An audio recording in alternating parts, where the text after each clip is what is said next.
Good evening, ladies and gentlemen, here at the United Nations headquarters in New York. Mr. Secretary General, Madame Director General, Monsieur Janayak, Monsieur Méjean, Excellencies, ladies and gentlemen. We are very pleased to welcome you here tonight for the opening of the exhibition, Journeys to School, which will be presented here at headquarters for the weeks to come. It's an exhibition that's dedicated to the children and to the effort that goes into going to school, something as simple as walking to schools in so many parts of the world. It's the work of 18 photojournalists who've traveled the world, from Nigeria to Australia, from Mexico to Thailand, from Burkina Faso to here in New York, to document those difficulties that children are facing around the world just simply as they want to attend school. When I read the stories and saw the photos, I understood how lucky I was just having to walk 5 minutes from home in Vienna to my school, and what kind of challenges other children are facing around the world. It is now my honor to request the Secretary General to speak to us, Mr. Secretary.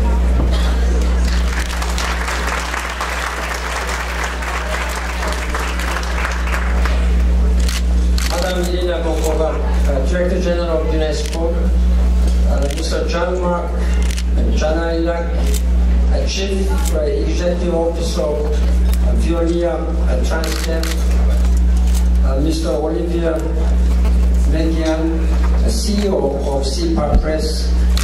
Excellencies, ladies and gentlemen, it's a great pleasure for me to join in the opening of the Journeys to a School exhibition. We are working for quality education. I'm sorry for the quality of my voice. I hope you will understand. This exhibition captures the determination of girls and boys around the world to get to school, no matter the circumstances, no matter the challenge. This is the power of education, and I see this power everywhere. There is simply no stronger force for human dignity, for social resilience, for sustainable development. I remember my days as a young boy in Korea, right after the Korean War, when my country, Korea, was totally destroyed. And there was no classrooms, no textbooks, and nothing, no school materials. At that time, it was UNESCO and UNICEF and UNDP, all were sending us textbooks and all these materials. Still, I remember we had a very moving trip to Korea together last year with Director General Elena Bokova. When I was saying this story, that when I was a young boy, we were using textbooks, and at the end of the back page, there was always one column saying that, look, dear students, this textbook was printed with the help of UNESCO. Then we should study hard in remembering their very generous contributions, and signed by Minister of Education. I said this story that people were not sure whether I was telling the truth or not. Then UNESCO Korean Commission searched all the bookshops, and they found those textbooks. And now that textbook is displayed in UNESCO headquarters lobby. You will see when you go to UNESCO headquarters that my generation always remember that we studied with the help of UNESCO. And these papers were donated by, I was told, UNICEF. And all this, what we are feeling very grateful to the United Nations. UN now, under the leadership of Madame Bokova, we we are campaigning this one again. As you know, in September last year, I, together with Madam Ina Bokova and Gordon Brown, my special envoy for Education First, launched Global Education First.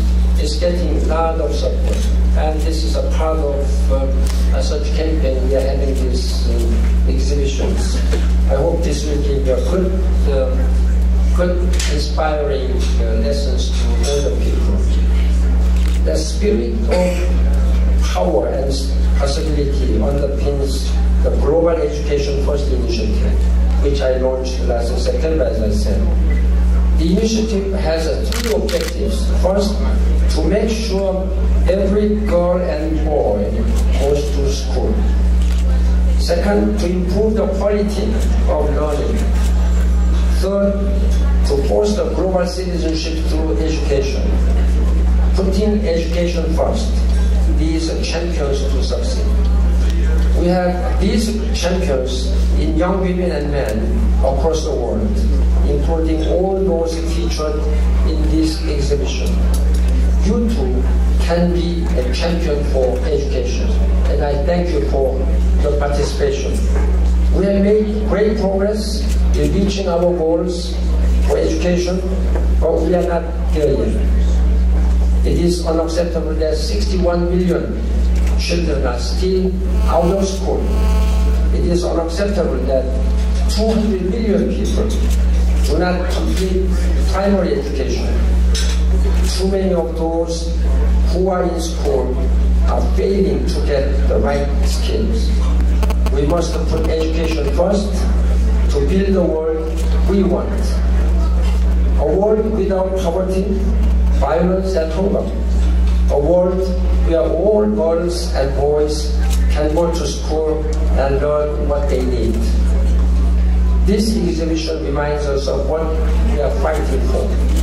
Let us pledge to be as determined as each of these girls and boys. This is the promise we made, and we must keep. And I thank you very much for your participation.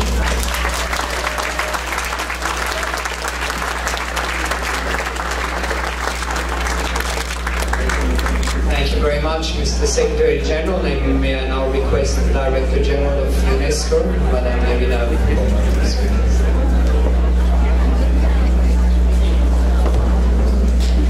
Mr. Secretary General, Mr. Janayak, Mr. Mujon, Excellencies, ladies and gentlemen, of course, after such an inspiring opening by the Secretary General, it's very little that I could add. My thanks go to him and to our partners. Allow me first and foremost once again to commend you, Mr. Secretary General, because you are the first person in such a position to put education on the global political agenda by launching the initiative Education First. And I think this exposition inscribes itself exactly in this quest for more education in this world. With our partners from Veolia Transnet and the SIPA agency, we thought that we all have a moral imperative to pass a strong message that every boy and girl have to have the possibility to go to school. And this is not an exposition that is, I would say, pessimistic. Our message is rather on an optimistic note, to say that all by difficulties, there is progress in this world, and the Secretary General just mentioned it with education. Many countries have progressed immensely. There are still difficulties, so albeit all these difficulties, kids go to school. They have the quest, the thirst for knowledge. And this is a very powerful message nowadays in the world. And we did open this exhibition not by chance today, when the Commission on the Status of Women in discussing the questions about equality, about violence, about many of these, what we want to say also, messages that sometimes girls drop out of school because they cannot reach their school because it's not secure, because they are subjected to violence, or simply because families consider it way too far in the marginalized communities for them to go there. But we wanted to pass an optimistic message That's why we call it a journey to school. So once again, my thanks go to our two partners. It's a wonderful journey that we started with CIPR Press and with Veolia Transdev 6 months ago with this beautiful exhibition and talented 18 photo correspondents. I liked very much what Mr. Moujon just said, that usually these photographers are about breaking news. They're about some disaster maybe, or some conflict, or something that really hits the roofs of the press. And this time they join forces with us, and the breaking news nowadays is that kids have to go to school. This is the important message. So thank you once again for this wonderful partnership.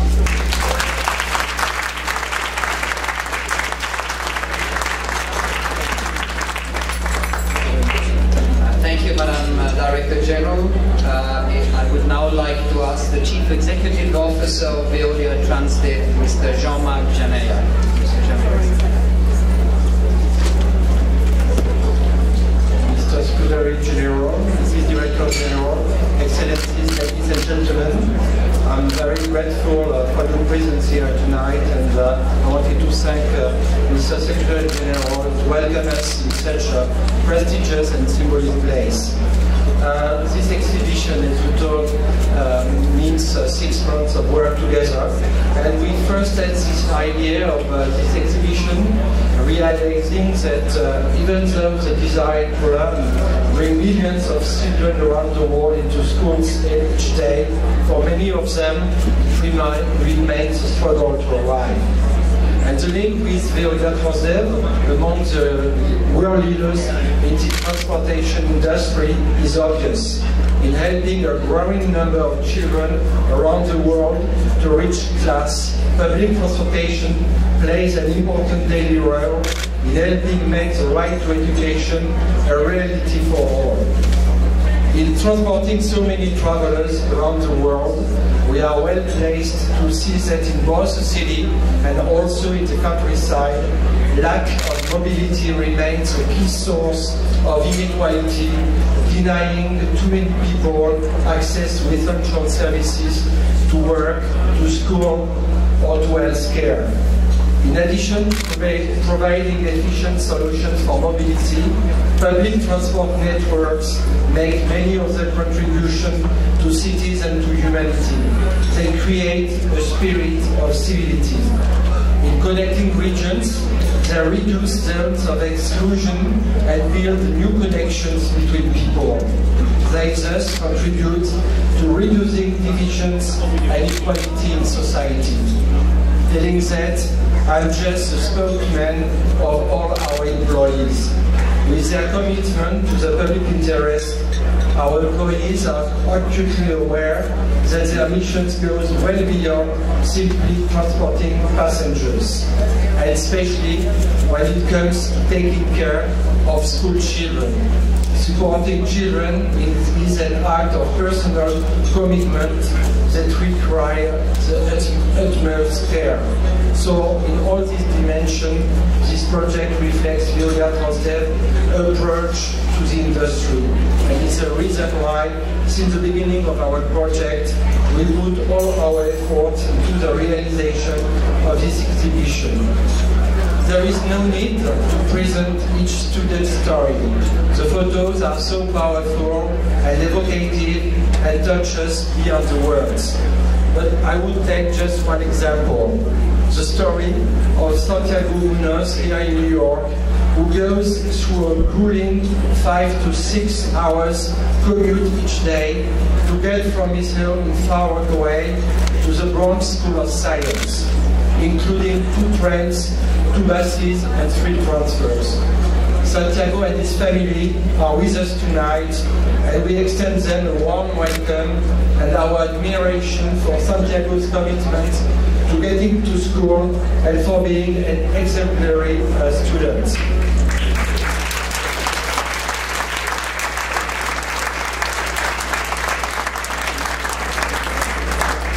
On their behalf and on behalf of all their fellow learners, I am proud to support a project that will help serve to advance the cause of children throughout the world. After the United Nations headquarters, we will be present in Paris at the UNESCO headquarters in April, and afterwards, the exhibit will be displayed in France and in other countries in the world. So, just to conclude, I want to tell you that the enthusiasm towards this exhibition is shared by all of the employees of Veolia Transdev, and especially the one in the Greater New York who came tonight with their children, and which is a great testimony of their commitment. Thank you for your attention, and thank you for being with us tonight.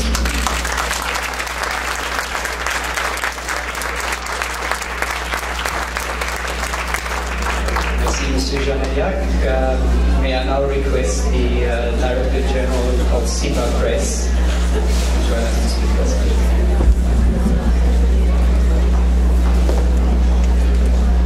Mr. Secretary General, Mr. Director General, Mr. Janaillac, Your Excellencies, ladies and gentlemen. As you told us, journey to school is a central point for the access to education. And education of children is the basis of our common future. As head of SIPA Press, the last French independent photo press agency, I am very proud that this project became a reality, because pictures and photos often tell more than words. In a world of breaking news, the spirit of photojournalism is to raise awareness on essential topics such as access to education. I would like to take this opportunity to congratulate the 18 photographers who made those photos in many different countries over the world. I would like to thank the kids and their family, the schools and the partners of this project who made this idea become a reality. That is to say, UNESCO, of course, and Veolia Transdev. Finally, I would like to thank the United Nations organization to welcome this exhibition, and doing this give more impact to those photos. Thank you.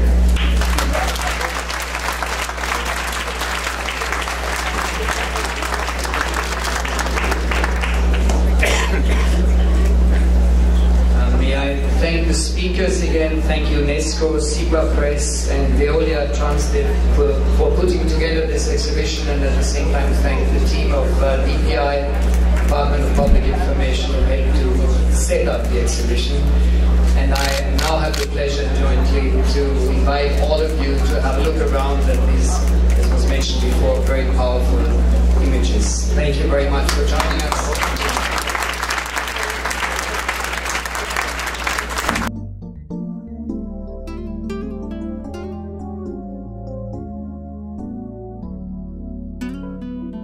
Voice Radio.